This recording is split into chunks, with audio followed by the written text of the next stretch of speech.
Are you truly ready to be a value-providing entrepreneur? Stay tuned to find out. Welcome. Okay, here's the question. You serious? How are we dark horses? You know, the ones everyone is betting against, the ones they don't expect to win, place, or even show on the track, and they'll even laugh on us when we talk about trying. How do we show the world our greatness and triumph? Come on. Well, that's the question, and this podcast will give you the answers. Let's go. This is The Dark Horse Entrepreneur. My name is Tracy Brinkman. And push it out. What is up? What is up? What is up, my dark horse friends and family? Welcome back to your ongoing dose of harsh reality learning. I'm your dark horse host, Tracy Brinkman, and you, well, that, my friends, is infinitely more important. You are a driven entrepreneur, or perhaps one in the making. Either way, you're here because you're ready to start, restart, kickstart, or just start leveling up with some great marketing, personal, or business tips and results in order to build that beautiful business of yours into the empire it absolutely deserves to be. And that's why I'm here hitting you with yet another solo success episode coming to you straight from the Dark Horse HQ as we dive deep into success with actionable advice, tips and steps designed to help you level up your game, your business game, your personal game, heck, maybe even your spiritual game, your relationship game. The thing is, we know there are no shortcuts to success except for taking those little steps towards your goal every single day. But hey, before we get kicked off here, if you're getting value from this podcast, and you're getting value, right? I feel you shaking your head, yes. Go out there and let those podcast platforms know you're getting that value. And the way you do that is by going on down there, hitting that subscribe button, leaving us a 5-star rating, and drop us some kind words in the reviews. It's those subscribes, ratings, and reviews that are your way of telling those podcast platforms out there that you are getting that value. So they'll lift us up a little bit in the rankings so that we can reach more driven entrepreneurs just like you. So please take a moment and show the love. And of course, don't feel bashful. Come on over and hang out with us on Facebook, on Instagram, LinkedIn, TikTok, whatever you happen to be, whatever your platform of choice is. Go to darkhorseschooling.com and you'll see all the socials right across the top of the screen there. Look forward to connecting with you on a more personal basis. All right, so some realities we need to be aware of. I think what's really cool about entrepreneurship is people just get fired up about it, right? They're sitting there and they're picturing owning their own business and doing all the things that they want to do, serving the people the way they want to serve them, bringing their special magic, your little fairy dust and sprinkling it on someone else's life or on their business or their relationship or their spirituality, and adding to the world around you. And everything seems amazing. You think about quitting your jobs, making that positive impact, and having the lifestyle that you dream of, right? Yeah, we all do that. And we all are very aware, especially if you're listening to this podcast, that's the easy part. You feel amped up. You're ready to take on the world. But then what do you got to do? Yeah, you got to put in the work. And that's where the folks begin to peel away. They begin falling by the wayside. It's like when you go on one of those longer runs, right? You see this big crowd of people in the beginning. Everybody, thousands of people sometimes. I know when I went to the chocolate race down in Chicago pre-COVID, we were down there, my wife and my daughter and I, and there was thousands of people at the start. Right. And there was even a staggered start, but there were still thousands of people. The minute you got, a quarter of a mile in, a half mile in, the crowd had thinned. When you were a mile in, this was like a 5-mile walk, if I remember correctly. Yeah, it was a 5-mile run. The minute you're at a mile in, right, you have all kinds of elbow room. The people are really thin out. 2-3 miles in, you can look around you and maybe there's a handful of people in front of you, a handful of people behind you. And by the end of it, right, my daughter and I, of course, were still next to each other, but the number of people that were crossing the finish line wasn't this ocean of people that started. Look, it's great to dream and I want you to dream. Do not stop dreaming. But let's be real here. Running a business can be hard. And I don't say that to scare you off, right? I just want you to be prepared for the road that lies ahead of you. And maybe you're an experienced entrepreneur and you're like, I get it, Tracy. I've already seen some of the stumbles, bumbles, and falls. Guess what, my friend? It's going to continue, right? If you keep leveling up, which if you're listening to this podcast, I think you're that kind of person. It's going to keep happening. Starting and running a business is an incredible journey for those that are willing to run that 5-mile race, that 10-mile race, that marathon, whatever it might be in your case. And if you think you have what it takes, or you're already proving that you have what it takes, then you're going to be aware of some of the things I'm about to share with you. And if you haven't yet, well, then just be prepared for the things I want to share with you. Again, not trying to scare you away, just want you to understand. Number one, man, it's a commitment. And I know so many times we hear this over and over and over again. It even applies to the simple as, I want to learn how to do email marketing. I want to learn how to do Facebook ads. I want to learn how to speak in front of the camera or in front of an audience, right? Building a skill, learning a skill, and then building it and honing it to that razor's edge so that you're the expert. Remember that 10,000 rule we talked about, 10,000 hour rule, right? We hear it all the time and we nod our heads. Yeah, I get it. I got to do it. But here's what happens. You get out there and you start going after it. You're okay. And you're hungry. You're still excited. You're still amped up. You still got that youthful vigor, right? That's going on inside your head. But then after a while, you find out, man, this is work. And they stop chasing. They start falling by the wayside. The crowd begins to thin out when it starts feeling less exciting. Doing your business is not much different than, learning to play the guitar or the drums, or learning to do Facebook ads, or learning to do email marketing, right? It's like trying to master any skill. It takes some patience, takes some responsibility, and you're going to have to nurture and grow that bad boy. Just like you got to nurture your prospects into customers, and you got to nurture those customers into long-term customers to the point where they're referring other prospects to you so that you can rinse and repeat the process. Look, it can get a little boring sometimes, but that's one of the reasons why you do something you're passionate about.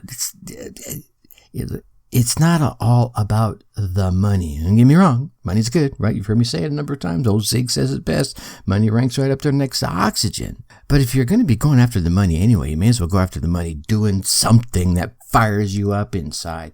And then the next thing is, the key is consistency. It's like doing this podcast, right? You say you're going to drop a podcast on Monday, man, you better damn well drop that podcast every single Monday, because I guarantee you the first time you miss a Monday, some people are going to go, oh, here it goes. Another podcast are falling by the wayside. Now, the next one is those growing pains.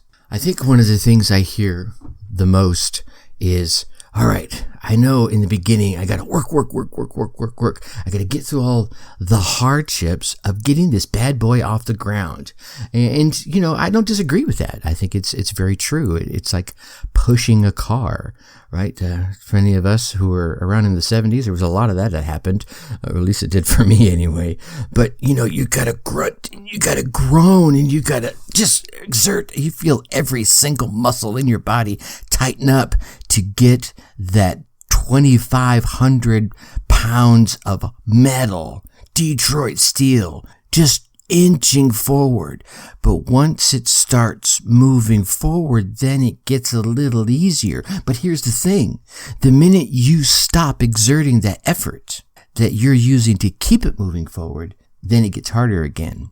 Well, I want to take you one step further in this when it comes to your business. Heck, it applies in your relationships too. As you level your business up, as you take it to that past the initial plateau, and you say, okay, it's time to go to the next level, you're going to find new difficulties, new hurdles, new skills that you're going to have to master. So it's great to motivate yourself with the belief that, all right, once I get this off the ground and rolling, everything's going to be wine and roses. No. Okay, use that to motivate yourself, but be realistic in the sense that once you level up to level 2 and 3 and 5 and 10 and 15, there are going to be new difficulties, new tasks you're going to have to learn. Each step of your business is going to provide new challenges, new growth opportunities is probably your best way to look at it. And it may not just be leveling up your business. It could just be the changing environment. I mean, how crazy insane has our environment, the business environment, our social environment changed since January 2020, and it's September 2021 at the time of this recording, right? Sometimes it's all about the pivots, okay? All right, and the next thing inside of that is you're going to have to remember you are not as good as you think you are. Yeah, I said it. It's true, right? You're probably really awesome at what you do, that thing you sell, that product or service that you provide to those that you provide it to. But let's be honest, you might be overestimating your abilities just a wee bit. I think I liken this to what a lot of corporate American companies do, and I've seen it. I've worked for a number of great companies, and all of them did the same thing. They kept promoting a talented individual to the point of failure. And here's what I mean. So you get someone in the door and they're like amazing. They do great. They keep learning the culture, the skills that are going on in there, and they get promoted. It's awesome. They become a leader of the team. Then they become a manager. And then they become a director. And then they become, a senior director, right? An associate director.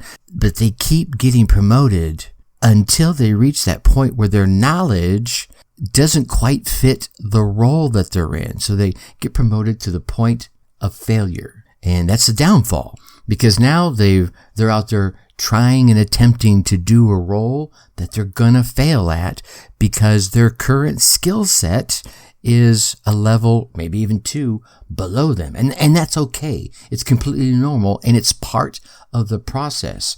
You just have to keep moving, and you have to keep practicing and learning from those who are 1 step, 2 step, 5 steps, 5 miles, 100 miles ahead of you. Okay? It doesn't mean you can't do it. It means you're faltering. You're struggling to keep your head above water now. I just want you to be cautious not to fall into that kind of pattern, because culture, it seems to happen a lot. You want to be honest about your abilities, keep leveling up your abilities and leveling up your business to match those abilities. Don't get me wrong. All right, one last thing on this. Don't get me wrong. I want you to push yourself.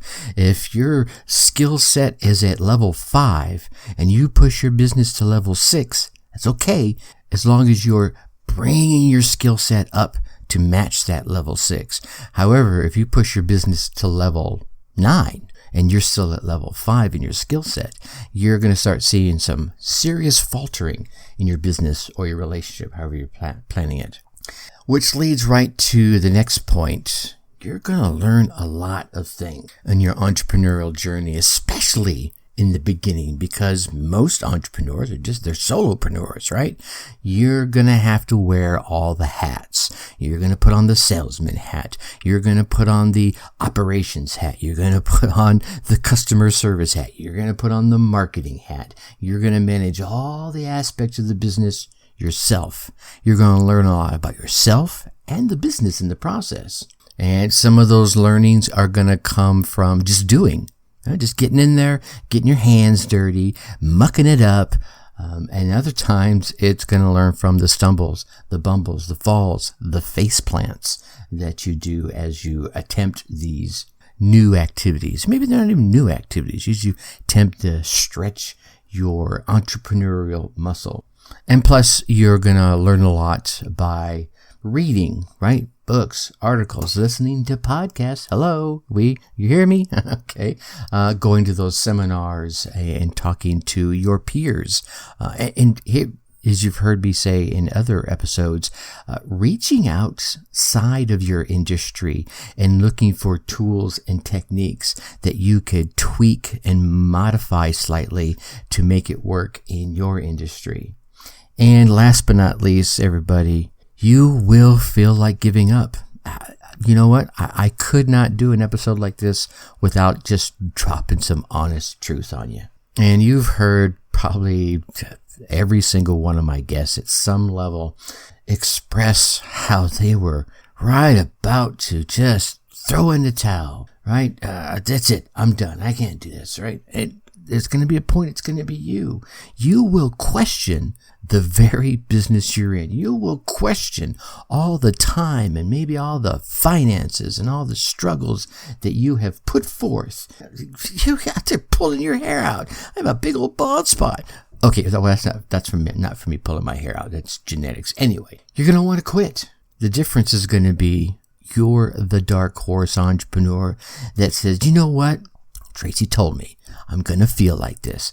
I just got to put my nose to the grindstone. I got to set myself sturdy at the starting gate.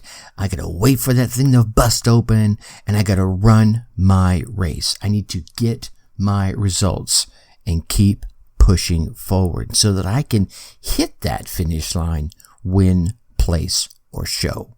Heck, you don't even need to come in the show position. You could come in last position because at least you, my friend, will have finished the race and you'll be ready to kick off the next one with your new set of knowledge, your new experiences, your new friendships, right? The new connections that you have made just by running the race the first time and then the second time and pushing forward until that you do place, win, place, or show. And that kind of leads into what we'll be chatting about on Friday's episode 242, becoming an expert at your business or craft. All right, I know you want to keep getting all these amazing tips, and of course, the amazing tips coming from the awesome guests I'm lucky enough to bring on. So be sure you go on down there, hit that subscribe button. Again, that 5-star rating, leave us some kind words in the review, ask some questions. I will be happy to answer those questions. Come on over and hang out with us on the socials, on the website, darkhorseschooling.com. I look forward to connecting with you on any one of those channels. With that, I'm going to leave you as I always do. Think successfully and take action. Thank you for listening to the Dark Horse Entrepreneur Podcast. And you know this! Thanks for tuning in. Check us out at www.darkhorseschooling.com. All right. My name is Tracy Brinkman.